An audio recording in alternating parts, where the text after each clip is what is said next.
et tout ça. Pour le voyage à main, le voyage était bien. Le voyage était bien. J'ai eu moins de frayeurs à main par rapport au désert, parce qu'au désert, j'ai vu les frères tomber, j'ai vu les squelettes, les frères qui sont passés avant les voyageurs, qui étaient là enterrés. Et voilà un peu comment ça s'est passé, l'aventure, de là jusqu'à, nous sommes arrivés en Libye. Nous sommes arrivés dans le grand bateau. Dans le grand bateau, on a fait 2 jours. Nous sommes arrivés en Sicile. Et arrivé en Sicile, on nous a pris jusqu'à, on nous a déportés. Ok, frère, arrête un peu, il faut que tu te coupes. Il faut que tu te coupes un peu la parole. Ok. En entrant en Italie, n'est-ce pas? Pour combien de temps que toi tu es en Italie alors? Non, ça fait là 8 ans que je suis en Italie. Oh, tu es en Italie pendant 8 ans. Et ici en Italie, parfois les gens qui arrivent en Italie, c'est l'ancienne fois dans le travail. Il y a d'autres gens qui viennent et veulent prendre une fois qu'il y a l'argent. Quel est ton conseil pour les gens qui viennent arriver, les gens qui sont nouveaux là, les gens qui ont juste fait 1 mois, 2 mois, 3 mois? Parce que parfois je marche et les gens me voient et je cherche le travail, mais ils n'arrivent pas à parler la langue. Qu'est-ce que le conseil que tu peux donner à ces gens? Bon, le conseil que je peux donner à ces gens-là, parce que moi ici, déjà, je les en veux pas. C'est quand on arrive, nous avons les projets, on a la pression de la famille et tout, et on veut aussi paraître comme les humains. Donc, naturellement, parce que nous sortons, on connaissait déjà ce qui veut dire le travail. On veut travailler, mais on oublie que nous arrivons dans un pays qui n'est pas le nôtre, un pays qui parle une langue que nous ne comprenons pas à la base. Et pour cela, il faut qu'on fasse ce qu'on appelle l'intégration. Donc, on a comme moi, je conseille à un jeune qui vient d'arriver ici, comme moi-même j'ai fait d'ailleurs, j'ai passé près de 2 ans à m'intégrer sans travailler, m'intégrer comment j'allais à l'école, je faisais le volontariat, tu vois, c'est à travers ces œuvres que je faisais et que, au fur et à mesure, je me faisais aimer autour de ma petite ville là où j'étais, je me faisais connaître, parce que le fait ici, il faut se faire connaître. Il faut se faire connaître, il faut se faire aimer, il faut s'intégrer. Parce que en allant à l'école, en allant en se faisant connaître, en faisant des travaux de volontariat, qu'on parvient déjà à se remarquer, à se distinguer. Tu vois un peu. Ouais. Donc déjà, je conseille à tous les jeunes de se faire distinguer. Tu vois un peu. Et de s'intégrer dans l'école, de laisser l'argent, parce que l'argent, ça va venir. L'argent, c'est là, ça ne fuit pas. Les zéros, c'est là. Nous en aurons, mais il faut d'abord t'intégrer. Quand tu t'intègres déjà, donc tu parles bien la langue, tu t'exprimes. Parce que même si aujourd'hui tu as un travail, les travaux tu peux pas faire parce que il va falloir que tu communiques. Tu vas communiquer comment, ça serait un blocage pour toi. Mais il faut te donner ça, c'est pas facile. C'est pas facile avec la pression qu'on a, mais il faut souvent, c'est ce qui peut conseiller à un jeune. Et depuis 8 ans que toi tu es en Italie, frère, est-ce que tu as déjà fait un pays hors d'Italie, un pays hors d'Italie, un pays européen hors d'Italie? Oui, depuis que je suis en Italie, j'ai déjà fait autre pays en dehors de l'Italie. J'ai visité la Suisse, comme je suis dans une ville frontalière, j'ai visité la Suisse. En visite, j'ai visité le Luxembourg, j'ai fait l'Allemagne, j'ai fait la France, un peu la Belgique. Donc, je connais un peu ces pays-là, je connais un peu la vie, comment ça se passe là-bas. J'ai fait ces pays. On a un grand problème en Italie. Un très grand problème de l'hospitalité en Italie. Les Noirs se plaignent. C'est difficile d'avoir la maison. C'est difficile de louer la maison. Que les Noirs, les Blancs n'arrivent pas à louer la maison noire. Pour toi, qu'est-ce que sont les choses que un Noir qui arrive en Italie, qui veut se mettre en règle, qu'est-ce qu'il doit faire pour atteindre ou pour avoir la possibilité d'avoir cette... Parce que j'ai les amis au travail qui disent que parfois ils appellent les agences de maison là, d'immobilier. L'agent ne veut pas bien avec toi. À l'heure que tu arrives au programme, ils voient que tu es noir ou ils comprennent ta voix, le sujet change. Est-ce que tu peux me dire, est-ce que tu as quelque chose de mettre, de parler de ça? Oui, je dirais ici, c'est vrai, c'est une réalité que nous tous nous subissons, mais hélas, nous ne pouvons rien faire parce qu'il faut aussi dire vrai, ces gens-là qui nous refusent leurs maisons d'habitation aujourd'hui. Donc, d'aucuns, ils ont leurs raisons qui les sont propres, mais on ne peut pas les en vouloir parce que, selon mes petites enquêtes personnelles que j'ai fait, il y a certains parmi nous qui nous ont précédés. Si nos frères, les immigrés, toujours comme nous, pas les Noirs toujours, mais de plus jeunes, c'est parfois aussi les Noirs peut-être de l'Afrique du Nord et tout ça. Et c'était aussi de nos frères de l'Afrique noire aussi qui sont arrivés ici. Ils parlent, ils se sont pas bien. ils se sont pas bien. On les a donné les maisons même. Mais il y avait d'aucuns qui intégraient la maison, ils ne payent pas, et tout ça, ils restent là-bas. Ce qui fait que Ouais. le bailleur, à un moment donné, il s'en lasse, il dit que, bon, ok, si j'ai donné la maison à tel, ils ont fait ça. Parfois, ils finissent en justice. Voilà, à un moment donné, les gars ne veulent plus, ils disent que non, ok, ils louent les maisons aux gens, et tout ça. Mais ceux qui ont quand même la chance, et qui ont les contacts, ils peuvent être recommandés à certaines personnes, et j'en connais certains qui trouvent les maisons par recommandation. Parfois, si tu as un ami italien qui t'apprécie bien, il peut parfois t'aider à trouver une maison plus facilement. Parfois, ça peut être le cas, parfois, ça peut ne pas être le cas, parce qu'il y a quelqu'un qui a des amis italiens, mais ils ne parviennent pas à trouver la maison. Parfois, tu peux aussi être chanceux. Tu pars dans les agences immobilières. Toi seul aussi, tu trouves. C'est question de chance. Mais sinon, le problème est que les chances sont devenues un peu plus minimes par rapport avant. Et moi aussi, ça dépend aussi des villes que certaines personnes se trouvent. Parce que c'est la plupart de nous aimons aussi aller dans les villes importantes, là où il y a un peu la vie, là où il y a un peu, là où ça bouge. Et du coup, les grandes villes sont un peu pas faciles aussi de trouver les maisons d'habitation. Ok. C'est un peu ça le problème. Ok, frère. Est-ce que tu crois que l'argent te rend heureux? Parce que nous, on suit l'argent, Est-ce que l'argent te rend heureux?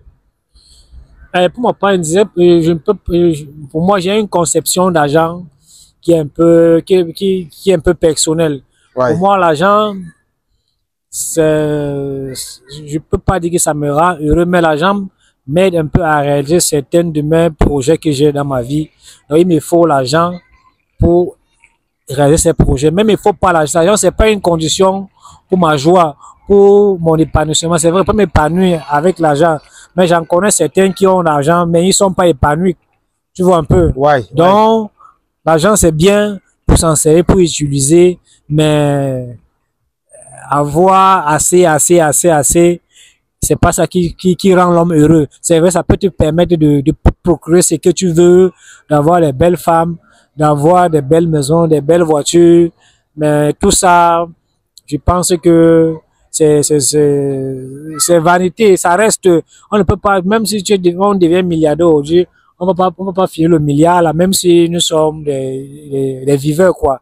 Mais ce que je pense pour ma modeste personne, je pense que l'argent c'est pour s'en servir, non pour prendre l'argent comme pour un dieu, comme certains prennent cet argent-là. Pour moi, l'argent n'est pas un dieu, c'est pas l'argent qui fait mon bonheur. J'ai mon bonheur, j'ai ma fierté. D'abord, en tant qu'Africain, je suis fier quand je me réveille tous les matins. Je rends grâce à Dieu que je suis en santé et tout. Et maintenant, le reste, Dieu fait ça pour moi. Il me trouve un travail, il me trouve ça, et puis je me mets à l'aise, un peu comme je suis. Mais me rêve, c'est pas d'être milliardaire. Alors, si Dieu veut que je sois milliardaire, mais c'est pas ce milliard qui me rend heureux.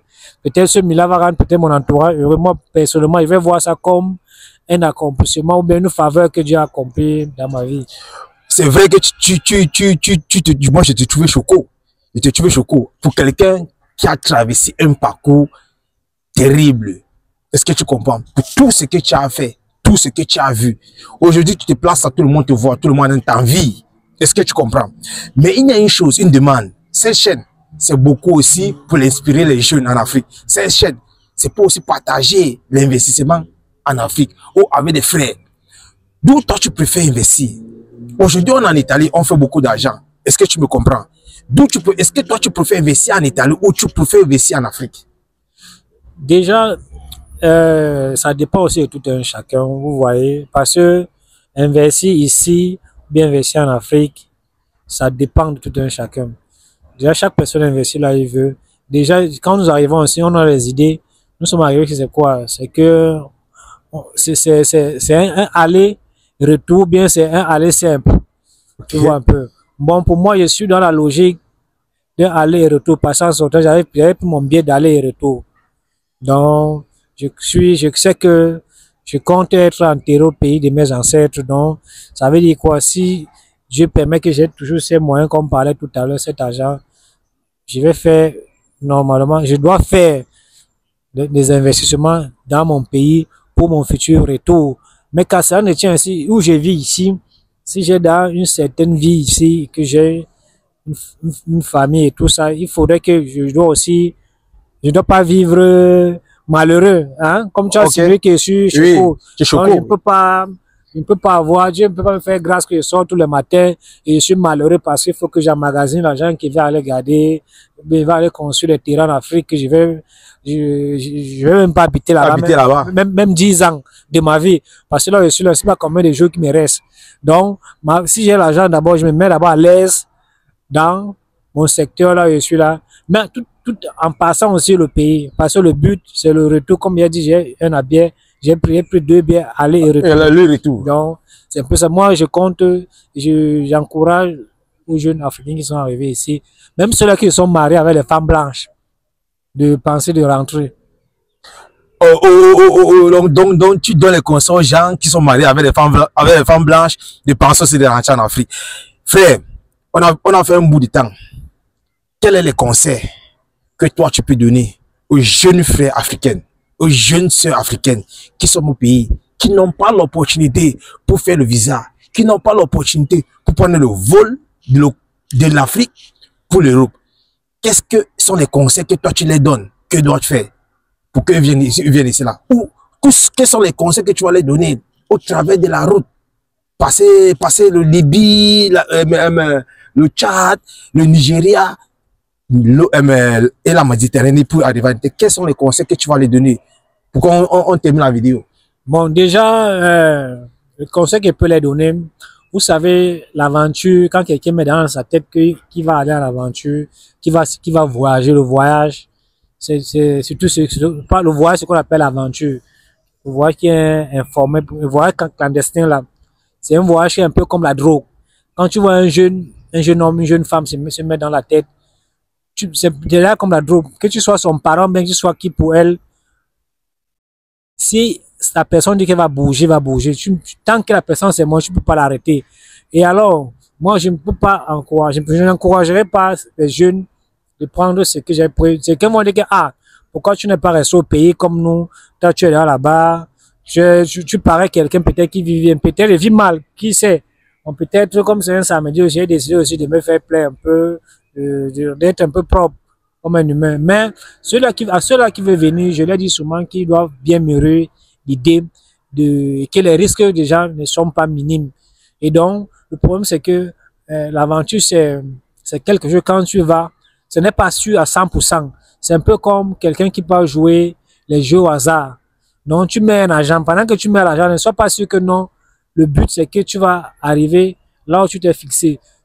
En sortant maintenant dans ta tête que ça peut casser comme ça peut passer. Au cas où ça casse, ne te démoralise pas. Rentre au pays, comment que non, c'était difficile.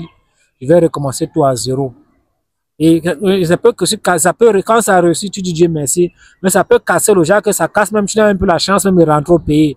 C'est que même ta famille ne voit plus ton corps. Non, en toute humilité, je ne peux pas conseiller à un jeune que je connais qui se lance à l'aventure. Mais si un jeune se lance dans l'aventure et qu'il est là à un certain niveau, c'est que je peux souvent lui donner les idées que je possède à mon petit niveau pour l'encourager et tout, pour qu'il doit tenir et que nous tous sommes passés par là et le reste Dieu fera.